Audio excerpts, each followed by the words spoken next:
오늘 우리가 창세기 15장을 보게 되는데, 오늘 본문 말씀과 더불어서 제가 여러분에게 말씀드리고 싶은 중요한 내용은 사도신경에 관한 것입니다. 여러분 사도신경 다 외우시죠? 외우기도 하시고 또 이렇게 사도신경의 내용이 중요하지 하고 생각하시는 분들도 계실 것인데, 사도신경을 저는 올해부터는 특히 우리 교회의 세례와 관련해서 세례 교육의 중요한 과정으로 사도신경을 삼으려고 합니다. 이렇게 하고 있는 교회가 또 어디에 있는지는 모르겠지만, 이건 제가 정영교회를 한 7년 정도 목회하면서 우리 교단에서 정해준 세례교육 교재가 있습니다. 뭐 왜 그대로 안 하냐, 뭐 교단의 관계자들이 저한테 물을지는 모르겠지만은 그건 우리가 평소 때 잘 보지 않는 책이거든요. 그러면 그때 몇 차례 이렇게 보고 했었는데, 우리가 늘 암송하는 사도신경의 내용으로 신앙 고백을 하려고 합니다. 여러분께서 오늘 그 의미를 알고 한번 잘 들어주시기를 바랍니다. 사도신경은 우리가 성경에 보면은 앞에 주기도문과 사도신경이 있고, 보통 여러분 성경 맨 뒤쪽에는 십계명이 나오죠. 이 세 가지를 조금 까다로운 말이지만 이 라틴 말로 카테키즘이라고 부릅니다. 가르침, 교회의 제일 중요한 세 가지 가르침이라고 부릅니다. 남자분들은 군대 다녀오신 분들은 육군 복무신조 하면은 그런 거 외우셨던 거 기억나시죠? 저는 지금 기억도 잘 안 납니다. 우리는 자랑스러운 대한의 육군이다 뭐 이렇게 되는 게 있는데, 제가 군기가 많이 빠졌기 때문에 지금은 기억을 못 하는데, 그걸 잘못 외우면 큰일 나죠. 특히 이등병들이 육군 복무신조를 제대로 외우지 못하면 뭐 중대 전체 군장도 들고 뭐 그렇게 했던 것 같습니다. 처음에는 이게 뭐가 중요하다고, 이거 못 외운다고 뭐 총을 못 쏘나라는 생각이 들었는데, 제가 이제 제대할 때쯤 되니까 중요하다, 한 가지 통일된 내용이 참 필요하다. 사도신경은 적어도 2000년의 역사를 가지고 있습니다. 여러분, 사람은 어떤 일이 닥치면 무엇을 근거로 행동하느냐면요, 자기 믿음대로 행동합니다. 우리나라에 무속인이 꽤 많습니다. 통계청에서 무속인 전체를 조사하지는 못했지만 지자체의 협조를 받아서 대한민국에 속한 무속인을 한번 1차 조사를 한 내용에 따르면 45만 명 정도로 나왔는데, 무속인도 분류가 됩니다. 역술인과 그리고 무속인으로 다시 나눠지는데, 역술인은 한마디로 말하면 점을 치는 사람, 우리 사주팔자라는 거 얘기하는데, 쌀을 던지든 뭐 그 소리를 내는 호롱을 뭘 흔들든지 간에 그런 사람들이 약 30만 명. 여러분 최근의 추세를 혹시 아시는지 모르겠지만요, 역술인 가운데는 대를 이어서 하는 사람이 많고, 우리가 보기에는 나이 많은 할머니이거나 연세 지긋한 아저씨들이 하시는 것이 아니라 젊은 사람들이 꽤 많습니다. 대학을 졸업하고 20대 중반, 20대 후반에 그냥 밖에 세워놓으면 탤런트 같아요. 키도 크고 잘생기고, 여자분들도 아주 미인인 사람들이 역술인으로 뛰어든 사람들이 많습니다. 통계청에서 조사하는 이유는 세금을 제대로 거두겠다는 것입니다. 여러분 흔히 자주 듣죠. 어떤 사람들이, 어떤 부잣집 사람이 이렇게 사주 관상 한번 봤는데 큰 돈을 내었다더라. 이 세금 걷는 사람들도 얘기는 듣는데 통계가 없으니까 이제 조사하는 것입니다. 나머지 15만 명은 이 굿을 하는 사람들입니다. 사라진 것 같지만 곳곳에 굿하는 사람들이 많습니다. 차를 사고도 막걸리를 뿌리고 굿하는 사람들이 여전히 많습니다. 여기에 의지하는 사람들은 인생에 중요한 일이 생기면, 내 아들이 장가를 가야 되는데, 우리 집 이사를 가야 되는데, 나를 정하러 찾아가는 것이죠. 그렇게 살아가는 사람들이, 여러분 45만 명이 굶어 죽지 않고 살아가려면 꽤 많은 사람들이 찾아가야 되겠죠. 100명에 1명꼴로 무속인이 우리나라에 있는 겁니다. 그런 대한민국에 우리가 살고 있습니다. 내 인생을 어떻게 이해하고 어떻게 결정할 것인가, 이것이 바로 믿음의 문제입니다. 그러면 사도신경은 무엇인가? 우리는 인생에 중요한 일이 있을 때 사도신경에 등장하는 이 믿음을 따라 하겠다는 것입니다. 왜 사도신경이 나왔을까? 상황이 있습니다. 상황. 믿음을 지키기가 힘들기 때문에 사도신경이 나왔는데요. 장로님 내려가시면 지도가 하나 나오거든요. 사도신경이 처음 만들어질 때 이제 예수님께서 부활하시고 승천하시고 대체로 주후 30년경이었죠. 그러고 나서 사람들에게 신앙이 전파되어져 나가는데, 우리가 잘 아는 것처럼 사도 바울이라는 분도 계셨고, 또 예수님의 12명의 사도들도 있었고, 그 사도들도 뭐 대체로 100년쯤 살면 다 돌아가시잖아요.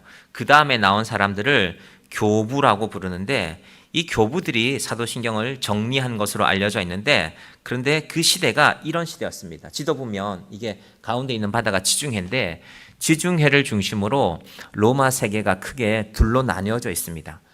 서쪽에 있는 거를 보통 서로마라고 부르고 동쪽에 있는 거를 동로마라고 불렀는데, 종교로 말하면 서로마에서는 카톨릭이 나왔고요, 동로마에서는 정교회가 나왔습니다. 우리 오스독스라고 하는데요. 이 그리스 정교회, 그리스가 저기 포함되잖아요. 또 러시아도 이 믿음을 받아들였습니다. 러시아가 정교회를 받아들인 거는 좀 역사 이야기가 필요한데, 어쨌든 지금 러시아 군사들이 전쟁터로 나갈 때 일부이긴 하지만 정교회 신부들이 기도하고 내보냅니다. 그리스도 이름으로 너 가서 잘 싸우라는 것입니다.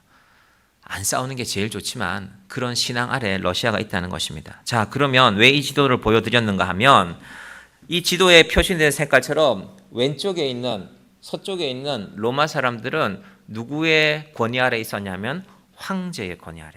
황제가 우리의 주인이다. 로마 황제가 이 나라를 지키는 사람이다 라는 그 권위 아래 로마 세계가 있었다면요, 동쪽은 그리스 철학, 헬라 철학, 우리가 들어본 이름들 있잖아요. 나중에 나온, 조금 나중이지만 조금 이전이지만 로마 시대보다 아리스토텔레스, 또 플라톤, 소크라테스, 이런 사람들이 바로 이 그리스 사람들입니다. 이게 무슨 말이냐면은 세계에서 제일 힘이 강한 건 왼쪽에 있는 우리 로마다. 동쪽에 있는 사람들은 로마가 힘은 있지만 세계에서 제일 똑똑하고 지혜로운 것은 동쪽에 있는 우리 헬라 사람들이다. 그래서 나눠진 겁니다. 여러분, 생각이 다르면 나눠지거든요. 사상이 다르고 생각이 다르면 나눠지는 것입니다. 저 가운데 기독교가 등장했어요. 기독교가 뭔데? 저 팔레스타인 땅에 저 조그마한 시골에 갈릴리라는 곳이 있는데, 그곳에서 목수하던 사람, 예수라는 사람을 믿는 사람들이랍니다. 아니, 갈릴리에서 뭐가 선한 게 나겠냐? 로마도 아니고 그리스도 아니고 힘도 없고 지혜도 없고 철학도 없는 그런 걸 너희가 믿냐? 우리는 너희를 인정할 수 없다. 그래서 핍박받는 거죠. 여러분, 온 세상에 핍박이 있지 않습니까? 핍박이 없는 곳이 어디에 있습니까? 우리나라에 오신 외국인 노동자들에도 그럴 것이고, 우리나라 사람들이 미국에 가서 많은 나라들에 가서 일할 때도 핍박이 참 많았죠. 1922년에 LA에서 폭동이 일어났을 때는 백인 경찰들이 안 도와줬잖아요. 그래서 우리나라 남자들이, 미국은 총기를 소유할 수 있는 나라니까 옥상에 올라가 싸웠는데 잘 싸웠잖아요. 그걸 보고 미국 언론들이 놀랬어요. 오, 대단하다. 한국 사람들. 왜 올라갔습니까? 그 사람들이 총에 맞으면 죽는데. 스스로 지켜야 되니까. 지켜주는 사람이 없으니까. 사도들은 뭘로 지켰을까? 신앙 고백으로 지켰습니다. 로마 황제가, 아니 너희는 뭔데 황제를 믿지 않고 그 예수라는 자를 믿냐? 우리는 이런 것을 믿습니다. 여러분, 우리 이 신앙을 지킵시다. 사도신경이 처음 등장하는 사람들이 누구를 통해서냐 하면요, 먼저는 이 오른쪽 지역에, 터키 지역에 살았던 이레니우스라는 사람이 등장했고, 그러고 나서는 암브로시우스라는 사람은 저 이태리 밀라노에 있었는데요. 사진을 한번 보겠습니다. 다음 사진인데, 왼쪽에 있는 사람이 이레니우스입니다. 이분은 약 150년에서 200년 사이에 어간에 살았던 사람인데, 이 이레니우스 사람이 누군가에게 편지를 썼는데, 여러분, 나는 이런 믿음을 가지고 있습니다. 여러분도 이 믿음을 지키십시오. 나는 전능하사 천지를 만드신 하나님 아버지를 믿습니다. 첫 번째 발견입니다. 이레니우스라는 사람이 이분이 만든 것인지 누군가로부터 들었는지는 모르겠지만 전능하사 천지를 만드신 하나님 아버지를 믿습니다. 성경책이 없었으니까. 성경책이 다 있으면 읽으면 제일 좋죠.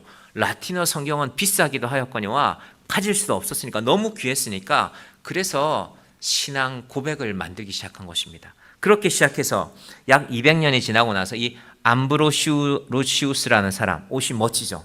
오늘날로 말하면 추기경에 해당하는 사람입니다. 로마 카톨릭이 이제 카톨릭의 권위를 만들어가고 있을 때 밀라노라는 도시에 추기경이 바로 이 암브로시우스라는 사람인데, 이 사람이 편지를 적는데 너희는 이런 믿음을 지켜가라. 오늘날의 사도신경에 전체적인 내용이 그대로 들어 있습니다. 오늘날의 가톨릭 사도신경을 보면 우리와 다른 것들이 있는데, 첫 번째는 시작이 성부, 성자, 성령 하나님을 믿습니다라고 삼위일체로 시작하고, 그 가운데 거룩한 공교회와 성도의 교제라는 부분에 뭐가 나오냐면요, 성인들의 통정을 믿습니다. 이게 무슨 말이냐면은 가톨릭에서는 교황이 정해주는 성인이 있잖아요. 우리나라도 아마 김대건이라는 분, 최초의 신부가 그분이 성인의 반열에 올랐을 텐데, 그 성인의 통종, 내가 죄가 너무 많기 때문에 교황이 보기에 믿음이 좋았던 사람, 의로웠던 사람들, 성인의 반열에 오른 사람들의 기도를 통해서 내 죄가 사함 받는 것을 믿습니다. 그게 성인의 통정 혹은 성인의 통공입니다. 우리는 믿지 않습니다. 성경에 근거하지 않은 것이기 때문에. 이 가톨릭의 사도신경, 저 암브로시우스가 만들었던 사도신경의 내용은 그런 내용들을 포함하고 있는 것입니다. 어쨌든 사도신경 전체의 내용이 포함되어졌는데, 그 사도신경이 이 라틴 말로 시작되는데, 이제 지금 남아있는 원본은 대부분 아까 지도에서 왼쪽에 해당하는 로마 사람들이 주로 썼던 라틴 말에 해당됩니다. 다음 사진 보여주실까요? 크레도라는, 나는 믿습니다. 한 번 더 가볼까요? 장로님, 뭐가 나옵니까 혹시? 예, 크레도스 기억나십니까? 옛날에 기아 자동차에서 나왔던, 제 기억하기에는 꽤 튼튼하게 생긴 것 같아요. 어떤 분이 차를 타고 왔는데 제가 철판을 한번 두드려 봤더니, 야, 이거 탱커처럼 튼튼하구나, 믿을만 하구나. 처음에 저 차가 나와서 교통사고 났을 때 이 차는 멀쩡하고 다른 차는 막 찌그러진 걸 막 기아 자동차가 했겠죠. 광고에 많이 나와버렸어요. 이렇게 튼튼합니다. 크레도스를 타십시오. 크레도, 믿습니다. 자동차 선전하는 것이 아니고, 크레도인, 나는 믿습니다. 무엇을. 여러분, 우리가 사도신경에서 고백하는, 크게 말하면 하나님과 예수님과 성령님에 관한 것, 부차적으로 이제 교회에 관한 것들이 포함된 이 사도신경 안에 우리의 믿음이 있습니다. 그래서 사도신경은 왜 생겨났느냐? 핍박하니까, 탄압하니까. 너 끝까지 황제 안 믿을 거야? 네가 믿는 예수 믿고 죽을 거야? 너 사도신경 부인하면, 이제 로마 정부도 사도신경의 정체를 알게 됐죠. 아, 그 예수 믿는 사람들이 이런 고백을 하면서 살아가고 있대. 그래서 붙잡아 와서, 너 사도신경을 부인하고 저 앞에 있는 저 십자가를 밟고 지나가면 너를 살려주겠다. 십자가를 밟으면서 사도신경을 외우면서 로마의 칼과 창 아래에서 죽어갔던 그 고백이 바로 이 사도신경입니다. 그래서 사도신경은요, 로마의 이런 극심한 박해 아래서도 신앙이 지켜진 증거입니다. 그들은 무엇을 믿고 살았을까? 사도신경을 믿고 사도신경을 따라서 살아간 것입니다. 여러분, 우리는 지금 예배를 시작하는 시간에 보통 신앙 고백이 있는데, 그때는 교회 기록들 가운데는 첫 번째, 사도신경을 언제 했냐 하면은 예배가 끝날 때, 예배가 끝나고 집으로 가는 길에 사도신경을 암송하는 순서들이 있었습니다. 어떻게? 눈을 뜨고 서로를 바라보면서. 왜 그랬을까요? 자, 우리가 지금 여기 뭐 한 30명쯤 있다면 이렇게 둘러서서 서로를 바라보고 손을 잡고 사도신경 하는 겁니다. 왜 그랬을까요? 무서우니까, 두려우니까. 지금 오늘 우리가 예배를 드리고 로마의 카타콤 같은 지하 동굴에서 예배를 드리고 밖에 나가서 누가 이 다음 주일날 로마 군인들에게 잡혀서 순교당할지 모르기 때문에 함께 바라보면서 사도신경을 하는 것입니다. 그런데 다음 주일날 보니까 두 사람이 사라졌어요. 로마 군인들에게 잡혀서, 너 기독교인이지, 너 예수 믿는 사람이지, 십자가를 앞에 펼쳐놓고 이 십자가를 밟고 지나가면서 나는 예수를 부인합니다 하면 너를 살려줄 것이다. 그런데 그렇게 하지 않아서 죽었다는 소식이 들려오는 것입니다. 놀라운 사실은 그렇게 교인들이 한 명, 두 명 죽어나가는데 사도신경의 소리는 점점 커졌다는 것입니다. 끝까지 살아남았던 한 어린아이가 나중에 그걸 고백으로 남겼습니다. 어렸을 때 난 이게 뭔지 몰랐다. 엄마가 하길래, 아빠가 하길래 사도신경이라는 걸 따라 했는데, 어느 날 사람들이 한 명, 두 명 사라져 가더라. 여러분, 30명이 하다가 28명으로 줄고 20명으로 줄고 10명이 됐으면 소리가 더 작아져야 되잖아요. 나중에는 6명만 남았습니다. 이 사람의 기억에 따르면 세월이 많이 지났죠. 그런데 사람은 줄어들었지만 이 신앙을 고백하는 우리의 목소리는 더 커졌다. 로마 군인이 차라리 이 목소리를 듣고 우리를 잡아가시오 하는 것처럼 그렇게 우리의 신앙 고백의 목소리는 더 커졌고 더 담대하게 믿음을 지켰다. 그럼 그러다가 313년이 되니까 결국 로마 정부가 이 신앙을 인정하게 됩니다. 놀라운 일은요, 로마가 이 신앙을 인정하고 나니까 무슨 일이 벌어졌느냐 하면 교회가 타락하기 시작했습니다. 사도신경을 사도신경에서 떠나버리고 이 믿음이 사라져버리고 교회는 적장이 타협하면서 이단들이 생겨나기 시작했습니다. 우리나라에 이단들이 얼마나 많이 있습니까? 코로나 때 이단들이 얼마나 많이 늘어났습니까? 여러분, 그래서 지금이야말로 우리가 이 사도신경을 제대로 고백할 때가 된 것입니다.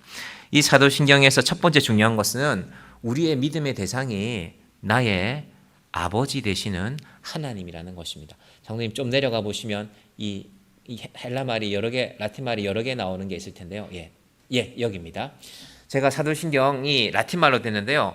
우리가 이럴 때 아니면 언제 이런 거 한번 읽어보겠습니까? 그래서 한글로 한번 발음을 달아봤습니다. 우리 유식하게 한번 읽어보자고요. 자, 시작. Credo in Deum Patrem Omnipotentem Creatorem Celli et Terrae. 저도 라틴 말 잘 못합니다. 그래서 제가 발음을 달아서 함께 읽어보는 것입니다. Credo in, 나는 믿습니다. 여러분, 성경책에 사도신경 이렇게 두 개로 번역이 되어 있죠. 한번 보십시오. 두 번째 번역, 지금 우리가 하고 있는 것은 나는으로 시작하고요. 첫 번째 번역, 여러분 예전에 외우시던 사도신경 보면요, 전능하사 천지를 만드신.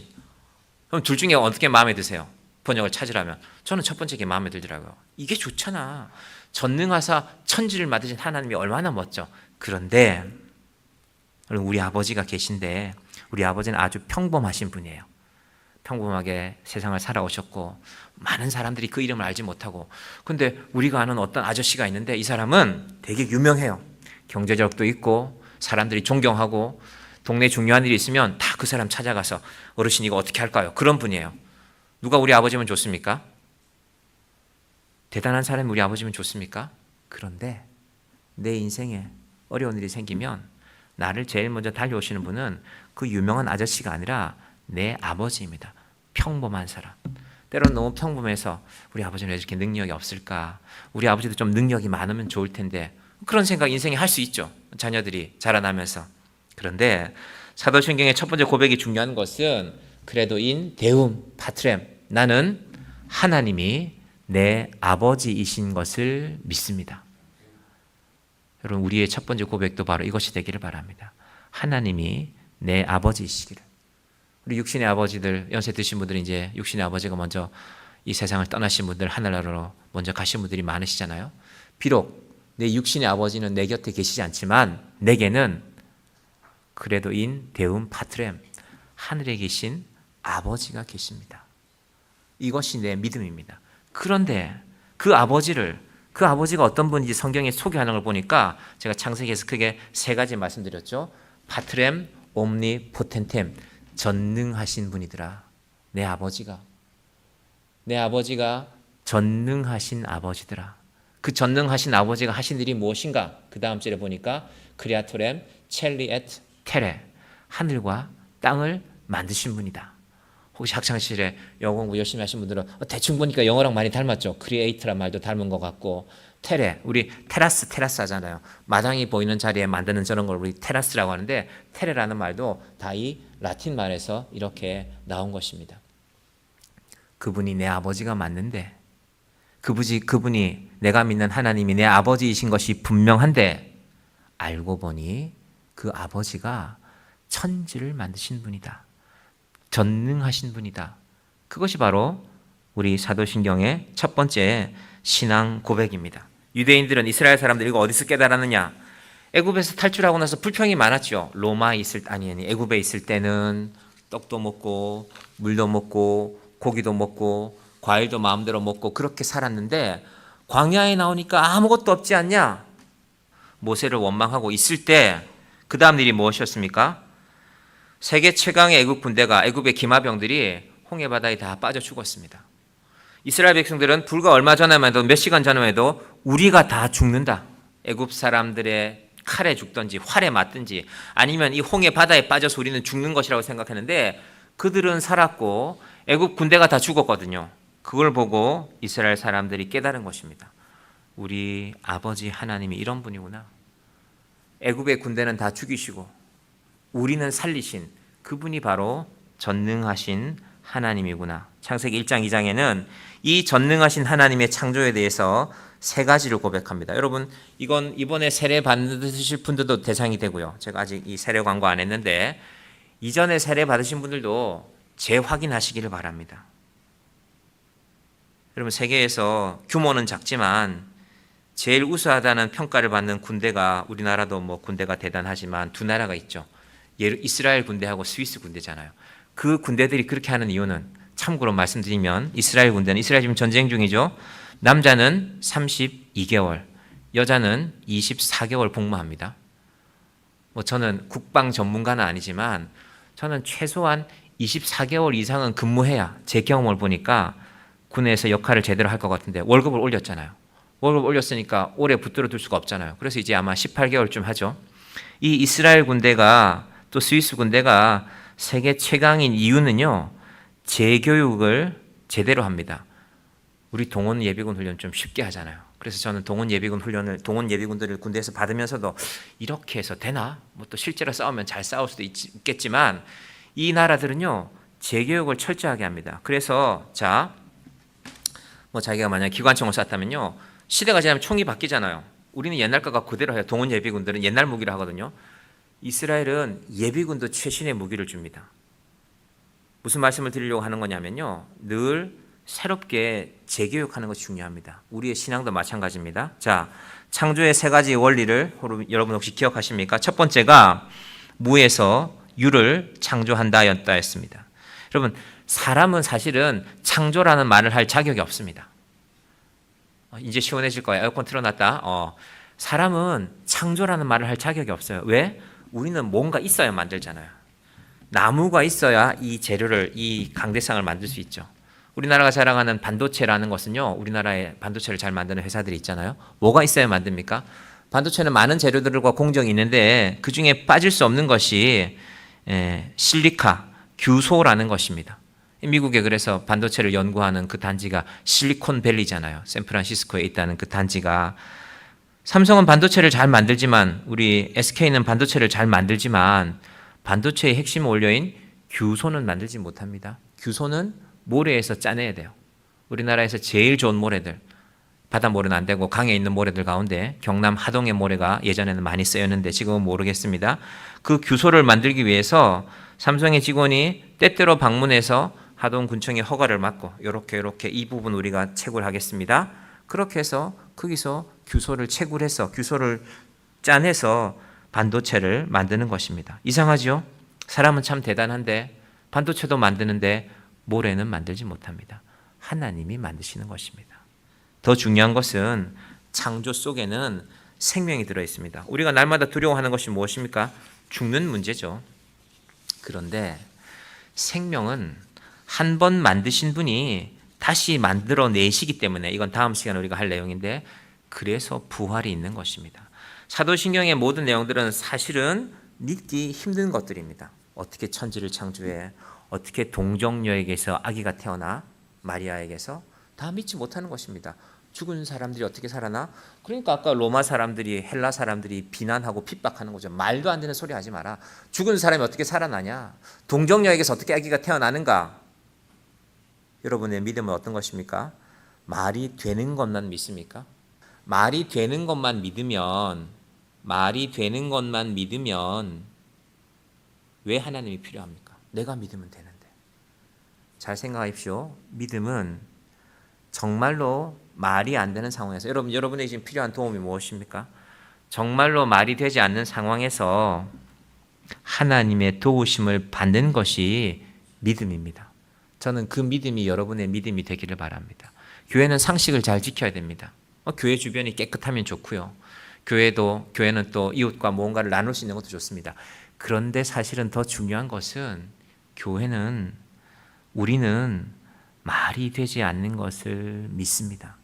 그런데 말이 되지 않는 그것이 세상에서 제일 중요한 문제입니다. 제일 중요한 믿음입니다. 죽고 사는 문제보다 더 중요한 것이 어디 있습니까? 두 번째가 종류대로 하나님이 세상을 창조하셨다는 것입니다. 여러분, 사람들이 이 한 말씀을 믿지 않기 때문에 하나님을 대적하기 위해서 수많은 증거들을 갖다 댑니다. 자연사 박물관이라는 데를 우리나라도 있는데요. 여러 군데 한번 가보시면 창조를 부인하기 위해서는 수많은 증거를 갖다 대야 되고요. 또 특징 중에 하나는 자연사 박물관에서 전시하는 자료들은요, 오래됐다는 것입니다. 오래 전이기 때문에 우리는 잘 모른다. 그러면서 진화론이라고 그것을 인정하기 시작합니다. 제가 여러분한테 말씀드렸지만 진화론이 정말 맞다면 진화론으로 논문을 쓴 박사님이 있어야 됩니다. 우리나라의 대학이든 외국의 대학이건. 여러분, 진화론으로 논문을 써서 뭐 유명한 학교들이라 칩시다. 뭐 영국의 다윈이 아마 캠브리지인지 무슨 뭐 유명한 대학 있지 않습니까? 옥스퍼드인지 그런 학교 나왔을 거예요. 그 길을 학교를 나왔건 안 나왔건 옥스퍼드 대학에서 다윈에게 논문 주지 않았다는 거, 박사학위를 주지 않았어요. 다윈은 원래 신학생이었습니다. 원래는 아버지가 법관이 되라고 했는데 법관 공부 마음에 안 든다. 의사 공부 마음에 안 든다. 근데 이 사람이 관찰을 좋아했어요. 새를 연구하러 우연히, 이 사람은 또 해군도 아닌데 갈라파고스라는 군도에 가서 새 부리가 어떤 건 좀 길고 똑같이 생겼는데 어떤 건 좀 짧아요. 아, 이건 스스로 진화된 것이다. 처음에는 발표하지 못하고 한동안 숨겼습니다. 한참 뒤에 발표했습니다. 그런데 그게 누구의 마음에 들었냐면은 영국의 학자들, 영국의 진화 사회학자라는 그룹들이 있는데 세상을 하나님이 만들지 않았다는 걸 증명하고 싶은데 뒷받침해 줄 게 없어요. 그런데 다윈의 말이 마음에 들었던 것입니다. 여러분, 정말로 분명하다는 것이라면요, 모든 분야에는 박사들이 있잖아요. 물리학도 박사가 있고 문학도 박사가 있고 화학도 박사가 있고, 대신에 과학의 박사들은요 증명해야 되잖아요. 요런 걸 관찰해 보니까 나의 이런 주장이 맞습니다. 상대성 이론이 맞습니다. 만유 인력이 있습니다. 증명해야 되잖아요. 한 장짜리라도. 일본 사람 유가와 히데키라는 사람이 일본에서 최초로 노벨상을 받았는데요. 교토대학에 가면 그 사람 방이 있는데 논문이요, 노벨위원회에 낸 논문이, 그 사람은 이론 물리학자였거든요. A4지 2장이었어요. 한 장, 2장. 우주를 관찰하면 이런 일들이 있었는데 나는 이 과정을 관찰했고 그래서 나의 이 과정이 증명됨을 밝힌다. 그 2개를 영어로 번역해갖고 노벨위원회에 보낸 거예요. 그런데 노벨위원회가 처음에는 황당했겠죠. 세상에 노벨상 받겠다는 사람이 딸랑 2장을 보내? 읽어보니까 맞는 거예요. 반박할 수 없는 거예요. 그 짧은 내용 안에 다 들어있으니까. 그래서 유가와 히데키라는 사람이 노벨상을 받았습니다. 여러분, 세상의 모든 것들은 그럼에도 불구하고 정작 이 진화론을 주장하는 사람들은 그럼 내가 최초의 진화론 박사가 되겠다고 하지 않는다니까요. 왜? 증명하기 힘드니까. 이건 다르게 말하면요, 우리 이렇게 믿기로 합시다입니다.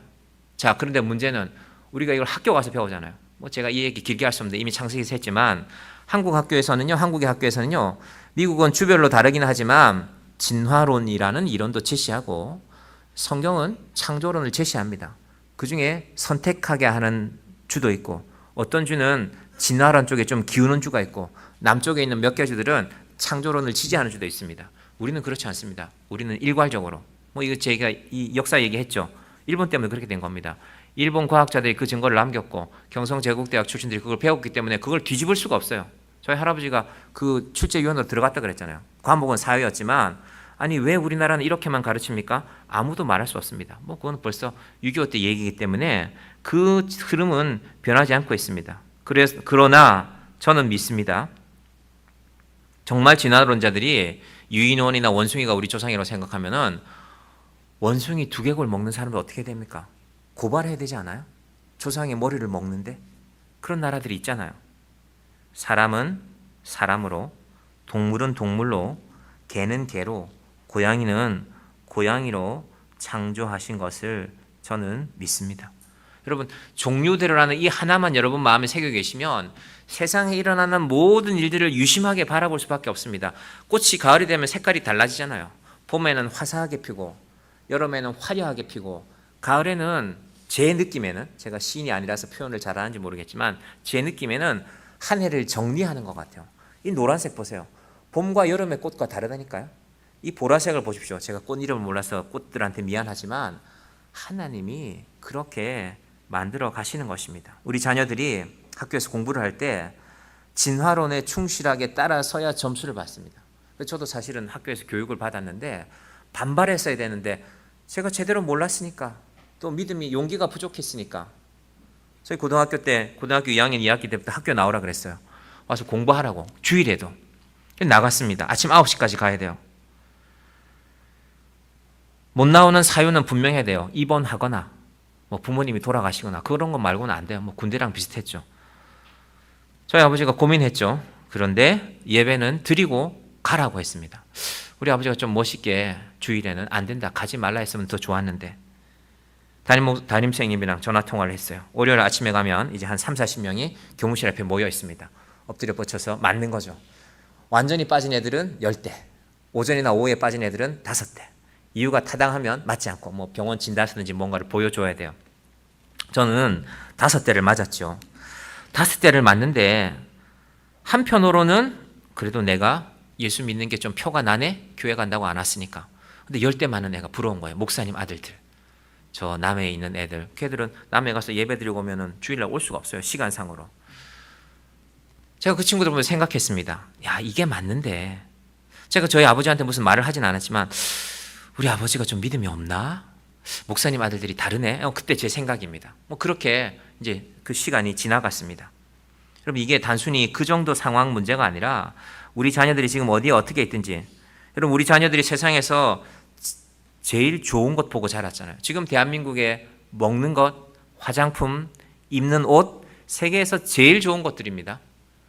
대한민국의 뭐 국가 소득 지수를 여러 가지로 따져보지만 제가 수도권 남부에 있을 때 어떤 사회학자가 경기도 성남시 분당구, 수원시 영통구, 그리고 용인시 수지구, 이 세 개 구의 소비 수준은 세계 최고다. 세계 어디하고 비교해도, 미국의 비싼 도시들, 유럽에 있는 비싼 도시들하고 비교해도 뭐 그 세 개 구를 갖고 논문을 쓴 사람이 있더라고요. 아, 그렇구나. 대한민국이 거기 대기업들이 많이 몰려 있으니까 사람들의 소득 수준이 좀 높았겠죠.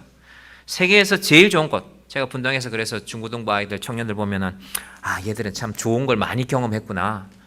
이 분당 여자 집사님, 권사님들 애들 수련회 가면요, 수련회 장소를 자기들이 먼저 가요. 교회에서 가라 그러지도 않은데 다 답사해요. 이불 잘 말렸는지 살펴보고, 그래서 목사님 이런 거는 고쳐야 됩니다. 깜짝 놀랐어요. 아, 엄마들이 이렇게까지 신경을 쓰는구나.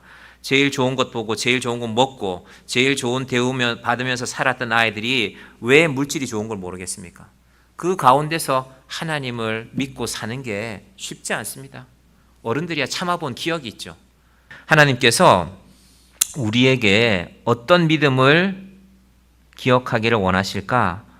종류대로 만들었고, 하나님 의지 않으면 세상에 무언가를 반드시 의지해야 됩니다. 무당을 찾아가든지, 통장에 있는 내 예금을 믿든지, 내 실력을 믿든지, 내 직장을 믿든지. 내가 그래도 이런 직장 다니는데, 여러분 그런 것이 얼마나 큰 자부심을 줍니까? 요즘 젊은이들 그렇지 않습니까?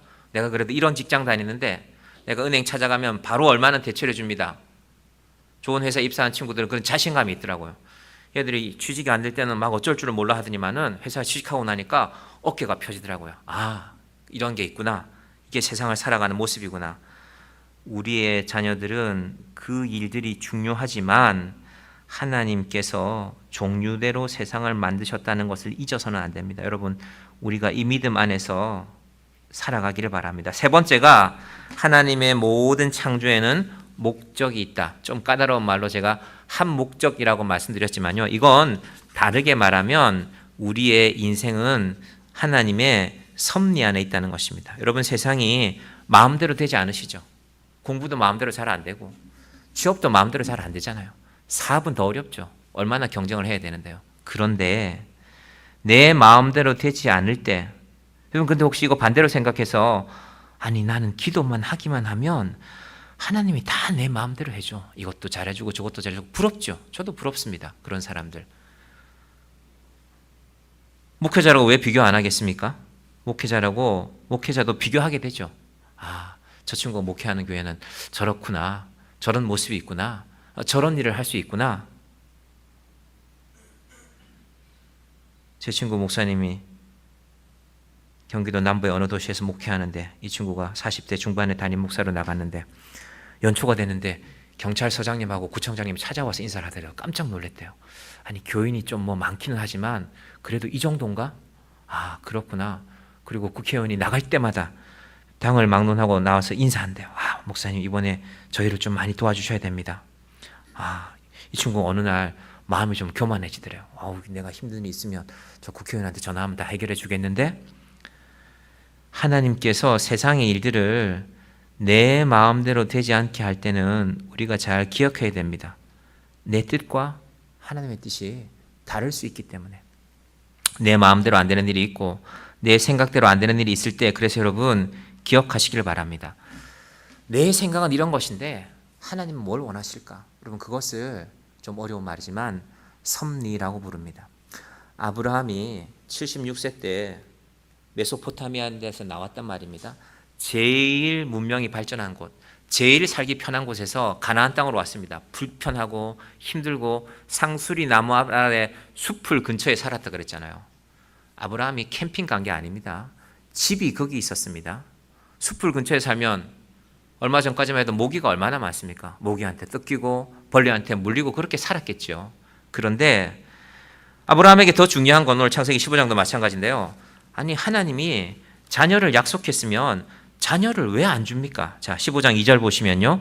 아브라함이 이르되 주 여호와여 무엇을 내게 주시려 하나이까? 나는 자식이 없사오니 나의 상속자는 이 다메섹 사람 엘리에셀이니이다. 이거 하나님 원망하는 겁니다.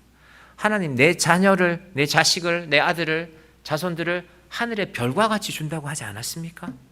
그런데 내 조카 롯도 떠나버렸고요. 아브라함이 보낸 거지만 나는 이제 내 핏줄도 섞이지 않은, 내 피도 하나 섞이지 않은 이 다메섹 사람 엘리에셀, 이 사람 붙들고 살아가야 됩니다. 얘가 내 상속자입니다. 하나님 약속하신 거 안 지켰지 않습니까? 라는 말을 지금 창세기 15장에서 하고 있는 것입니다. 여러분, 인생은 이삭이 태어나기까지 한참을 기다려야 될 때가 있습니다. 25년을. 두 번째,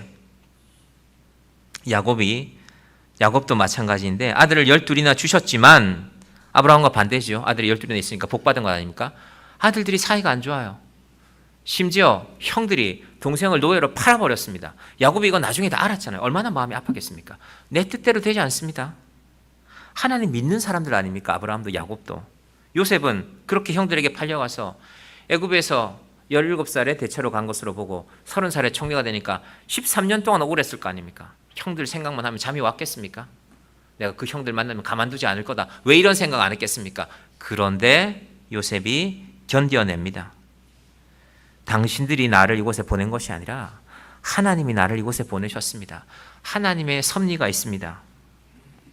여러분, 인생에 그래서 무슨 일이 생기면 염려만 하지 마시고 하나님의 섭리를 꼭 생각하시길 바랍니다. 무슨 뜻이 있을까?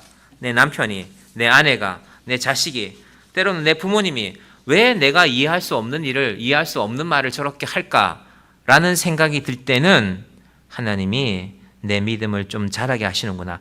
그래서 하나님께서 우리의 문제를 해결하시는 방법은 항상 두 가지가 있습니다. 우리 생각에는 뭡니까? 하나님이 내 상황을 바꿔주면 좋잖아요. 내 상황이 관계 때문에 힘든데 저 사람 좀 바꿔주시든지 아니면 다른 데로 보내버리시든지 얼마나 속이 시원해요. 내가 회사 나가면 저 사람만 안 보면 내 인생에 어려움이 하나도 없겠다. 우리 가끔 그런 생각 하지 않습니까? 그런데 하나님은 그 방법보다는 내가 바뀌는 것을 더 귀하게 여기십니다. 여러분, 꼭 명심하십시오. 우리는 항상 상황이 바뀌기를 원합니다. 저 사람만 없으면, 저 사람만 바뀌면.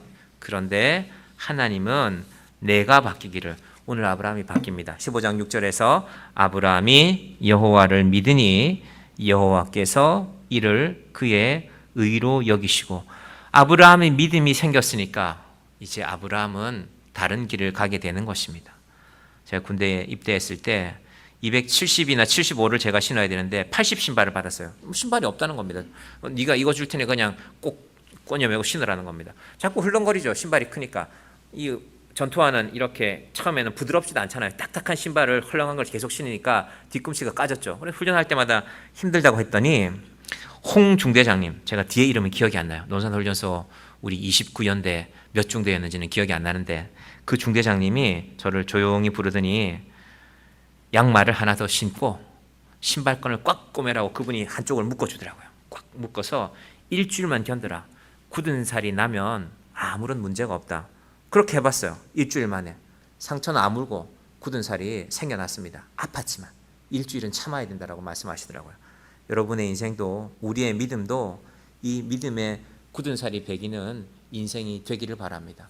저 남자분들 악수해 보면은 손을 만져보면 압니다. 이분이 어떻게 사는지. 저도 이렇게 군대에 있을 때나 아니면 건설회사 다닐 때는 굳은 살이 좀 있었는데 지금은 없어요. 저는 가끔 교회 일을 하는 거니까 그 굳은 살과 같은 믿음이 우리의 인생을 지켜가십니다. 여러분, 우리의 믿음에도 적용되기를 바랍니다. 일만 생기면 눈물 흘리고 일만 생기면 마음 상해서 살아가는 인생이 아니라 하나님, 내 뜻과는 다른 일이 생겼습니다. 하나님이 내 인생을 어떻게 인도하실 것입니까? 우리의 믿음이 성숙해져서 나는 이 하나님을 믿습니다. 사도신경을 처음 고백하던 사람들이 내일 이 예배당을 떠나가면 로마 군인들 앞에 내가 죽을 수도 있지만 나는 전능하신 아버지 하나님, 천지의 창조주를 믿습니다. 나는 로마 황제 앞에 무릎 꿇을 수 없습니다. 그분이 나의 아버지이시기 때문입니다. 다음 시간에 배우겠지만 그분의 아들이 나를 위해서 죽으셨기 때문입니다. 이 사도신경의 믿음이 우리의 온전한 믿음이 되고 이 사도신경의 믿음으로 이 세상을 그슬러 사는 것입니다. 따라 사는 것이 아니라 그 믿음으로 살아갈 때 하나님이 아브라함에게 주셨던 이 놀라운 칭찬의 축복의 말씀, 아브라함이 여호와를 믿으니 여호와께서 이를 그의 의로 여기시고, 하나님이 너 괜찮구나, 아브라함 너 참 괜찮은 믿음을 가졌구나, 이 믿음의 인정을 받는 저와 여러분이 되기를 주님의 이름으로 간절히 축원드립니다. 기도하겠습니다. 하나님 아버지, 감사합니다. 2024년 10월의 두 번째 주일입니다. 하나님, 우리의 믿음이 사도신경을 처음 고백하던 우리 믿음의 선배들처럼 신실한 믿음이 되게 하여 주시옵소서. 나는 하나님을 내 아버지로 믿습니다. 그 아버지는 천지를 창조하신 분입니다. 그분의 창조 아래 내 생명이 있고 그분은 세상을 종류대로 만드셨고 그분은 오늘도 나와 함께 하시며 세상을 섭리하여 가시는 분입니다. 하나님, 우리 인생의 고난 앞에서 우리 믿음의 굳은 살이 배겨지게 하여 주시옵소서. 조금 아프면 하나님 이거 바꿔주세요, 조금 힘들면 하나님 나 여기로 도망가 버립니다 하는 믿음이 아니라, 하나님 어렵고 힘든 일도 있습니다. 그러나 나는 하나님을 믿습니다. 하나님께서 나와 함께 하심을 믿습니다. 하나님께서 내게 믿음의 방패가 됨을 믿습니다. 이 놀라운 믿음이 저와 우리 성도들의 믿음이 되게 하여 주시옵소서. 세상 가운데 나가서도 이 믿음으로 살아가는 주의 자녀들 되게 하여 주시옵소서. 예수님의 이름으로 기도드립니다. 아멘.